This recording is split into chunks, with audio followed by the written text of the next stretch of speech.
Sure you know what a feeling feels like, don't you, McGee? But Only Extra uncovers all the wisecracking action behind the scenes with sexy Mark Harmon and Michael Weatherly. You know, whatever moves you. Sorry. Bro!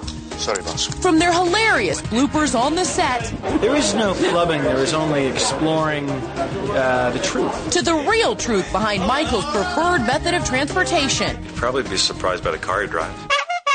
If he wants to tell you, that's fine, but...